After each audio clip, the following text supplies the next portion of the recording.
Welcome to the PT on Ice Daily Show. I'm going to be your host, Dr. Jeff Musgrave. This podcast is brought to you by the Institute of Clinical Excellence. It is Wednesday, so it is all things older adults. So excited to be here with you today. So even if you're not treating primarily older adults, I think you're going to find a lot of value in today's topic. So today's topic, we're going to be discussing permission to succeed.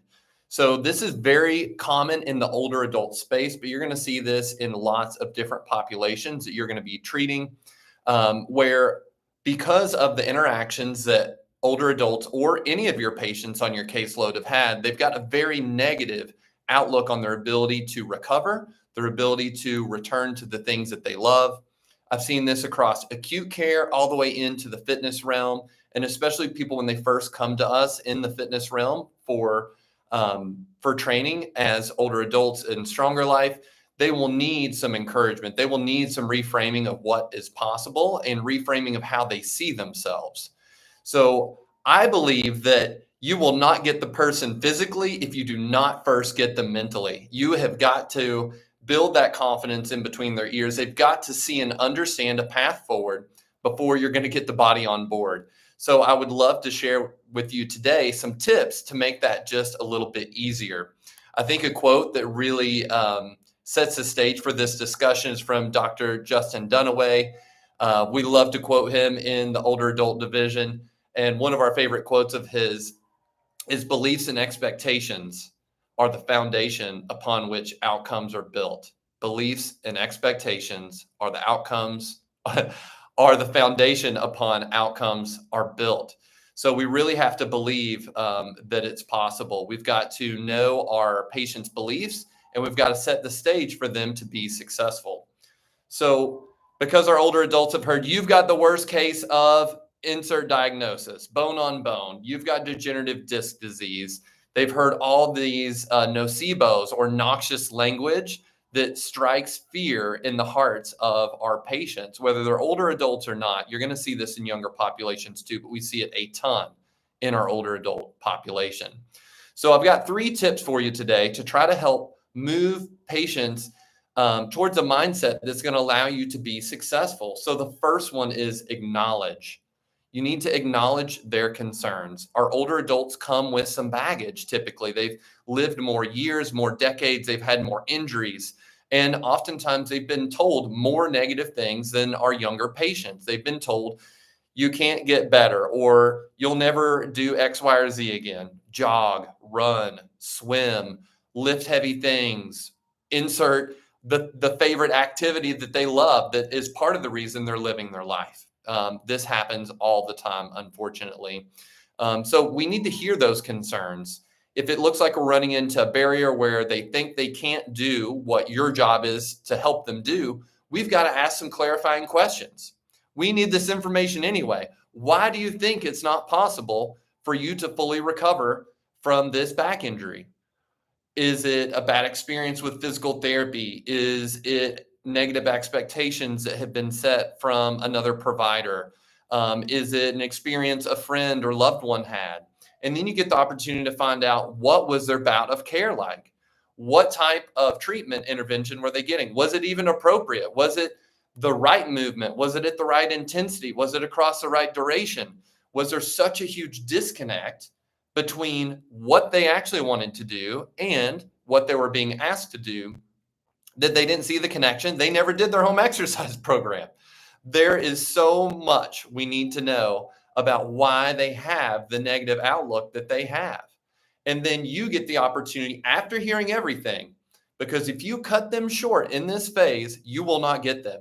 If you don't hear all their concerns and why, you can't give them the information they need to help them bridge that gap from I can't get better to, oh, maybe I can get better. You don't have to completely change their mindset in 1 or 2 visits. Unlikely you'll be able to do that anyway. What you need to do is inspire some curiosity. You need them to be curious about the possibility of getting better. If you can get them from, I don't think it's possible, to now I'm curious, you've cracked the door open and created just a little bit of hope. You may be wildly successful with this patient. So once you've heard everything, you get the opportunity to share some success stories. And you can say, man, I hear you. I know you've been told by this provider, and I can understand based on what you've seen, based on your imaging, based on your past experience, why you would be concerned that maybe you can't overcome this. But I've seen people in your condition with this diagnosis at your age, maybe even older, maybe even less healthy than you, get over this. It's going to take time. It's going to take hard work and consistency. But man, how would your life be different if you could bridge the gap to a full recovery? What would you do differently? How much better would your life be? Let's just be curious. We've got time together. Let's do this thing. So I would call that step one. Acknowledge their concerns, ask clarifying questions, share success stories. That's that first little block. You're going to have to do that first. Let them get it all out. You want to know every objection they have so that you can tell them why they don't need to be concerned about that. The second piece, your job is to craft. Your job is to craft experiences that ensure success. There are two ways that we commonly do this with older adults that I assure you work with younger adults as well. The first one is make it laughably easy. In the older adult division, we call this intentional underdosage. This could be because someone is fearful. This could be because someone just has very low confidence.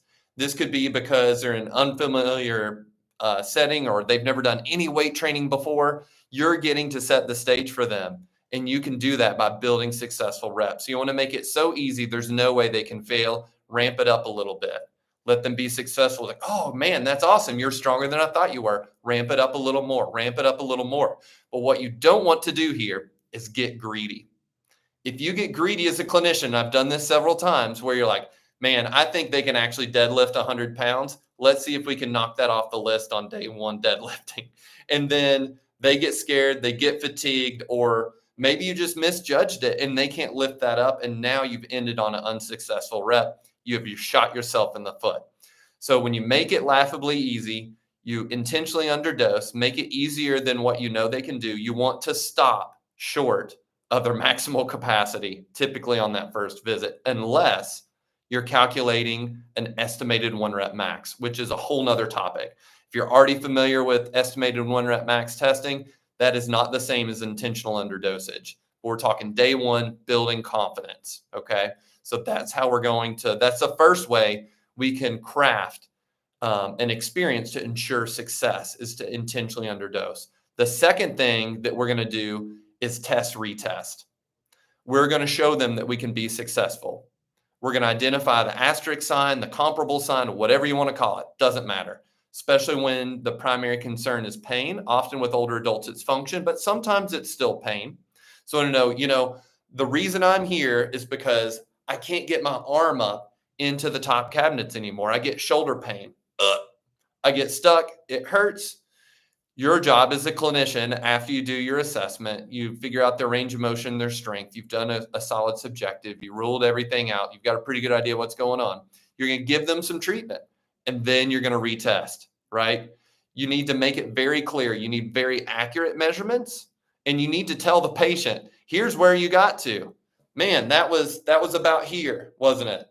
And make it really clear to them. You want them to remember that first measurement, because what you're going to do is you're going to make them better.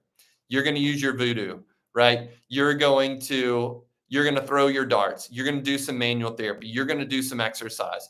You're going to put all those components of a solid treatment together. And then at the end, you're going to knock their socks off, right? They thought that their shoulder could never get better. They've already been to PT several different times, or it's been 10 years since this has been going on. And you're going to show them, you're going to crack the door open on a successful recovery, just enough to at least make them curious. Test, retest. So when you craft that experience, you got two solid options here. You can intentionally underdose if you're looking at a strength or a functional goal, or you're going to use test, retest. Make it very clear, be very accurate on both measurements. Make it super clear. Make sure it's your asterisk sign. You're going to show them success. You're going to give them the experience of being successful when they walked in the door and thought they could not be successful. And then the third thing, once you've done that, you've still got work to do. You've got to focus them. You're going to have to focus them. You're going to have to refocus them throughout the entire bout of care. These beliefs go deep. They've been going on for a long time. You're going to have to chip away at those across the entire bout of care, from the first interaction to the last one. Okay, especially if these beliefs have been long standing. So the bedrock of changing their beliefs is giving them a successful rep and then reminding them of that success. You would think it would be obvious. There are so many client interactions where I did not do a good job of sharing. Here's where we started. You could only slide your hands down to your knees when you came in, and you had searing pain down your leg. And then they're at mid shin, or maybe almost they're touching their ankles in the first visit, when that is a comparable sign. They're like, oh no, I moved that much before. And you're like, you absolutely did not. But I did not make it clear enough what was going on at the beginning to show you how you progressed. So you need to make that painfully clear. After that, you need to remind them of their progress. Each visit, remember where you started. Remember where you started. The first day you walked in, you thought that it was going to be impossible to lift up this 10-pound weight from an elevated surface. You looked at that weight, you stared at it, you looked at me, you looked back at the weight, you were like, this is not happening. And then what happened? You walked up, you moved that thing. You got several reps. We even got up to 15 pounds that first time. You didn't think you could do 10. You thought that was out of reach. Now you're lifting 30 pounds. 30 pounds. You have had a 300% increase in your functional ability. Incredible. Now you're doing it off the floor. Think about how that opens up your life. How many things in your life weigh 20 to 30 pounds? Now you're doing it for reps. Think about all the things you can do now that you could not then. And the reality is, our patients aren't going to have this nice linear progression. So the third step on focus is going to be to share with them. These are a couple of my favorites I like to use. Is progress is nonlinear. We like to think it's just going to go up and up and up, and every visit is going to be a smashing success. It's going to be the most you've ever done. It's going to be incredible. But that is not the case, right? We know that it's more like a good stock in the stock market. A really solid stock has got down days, and your patients are going to have down days. Medically, especially with older adults, they tend to be more medically complex. If there are lots of, if you've got a progressive neurological condition, you've got someone with MS, and they're going through an exacerbation, like there may be 2 weeks where there's flatline progress or reduction. But if it's still above where they started, you need to highlight that. Yeah, but we're not where we started, and we know this is going to end. And then we're going to start climbing again. And when we back up and look at this picture, it's going to be off the charts. When we back up, we've still got a solid line going up that day. So the other quote is, every day is not going to be your best day. Come in and give me what you got. That gives our patients permission to do what they can. And sometimes that is enough to crack the door open on a really solid recovery. I love this quote. Now, I'll share with you. It comes from a spiritual realm, so I'll share that, and then I'll give you the bent for it. So a man with an experience of God is never at the mercy of a man with an argument. A man with an experience in God is never at the mercy of a man with an argument. So if we reframe this around our patients' beliefs and expectations, their argument of I can't get better, we're going to chip away at that by producing these successful experiences, building on success. We're going to chip away at those beliefs. It's like, man, I know you thought you couldn't do it, but you've already done it. You're already someone you didn't think you were. And that's what I've got for you, team. So 3 steps to give your patients permission to succeed. 1, acknowledge their concern.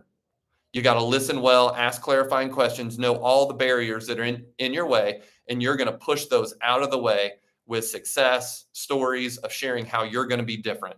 Second thing is, you're going to craft successful scenarios. You're going to ensure success, whether it's intentional underdosage or test retest. You're going to show them what they didn't think could be done. You're going to do it. You're not you. They're going to do it. They're going to be the ones that are going to show themselves those experiences. And then you're going to focus them on that success. You're going to focus on the long game, how their life's going to be different. You're going to be highlighting how those little incremental changes are going to change their life. And over time, you're going to change their beliefs, their expectations about themselves, and you will change the way they age. You will change their life if you can do those things. Team, if you've got other strategies, if you found any of these things helpful, or you've got other strategies you want to share, I'd love for you to drop that in the comments. If you're watching this on Instagram, if you want to learn more about what we're doing in the older adult division, our next cohort of level 1 is going to start August 14th. Level 2, the last cohort completely sold out. So just so that's on your radar, it doesn't come around as often, but that next cohort is going to be October 17th. I'm going to be in Houston, Texas this weekend. We still got some seats. If you're in the area, you don't want to miss it. It's going to be an absolute blast. Then the 22nd of June, we're going to be Charlotte, North Carolina. Then I'll be back in Victor, New York on July 20th. And team, after that, we're going to have an MMOA summit the following weekend. So that's going to be 7/27, Denver, Colorado, MMOA summit. Almost all the faculty is going to descend on Denver, Colorado, and bring you the goods. Team, I hope you have a wonderful Wednesday. We will see you next time.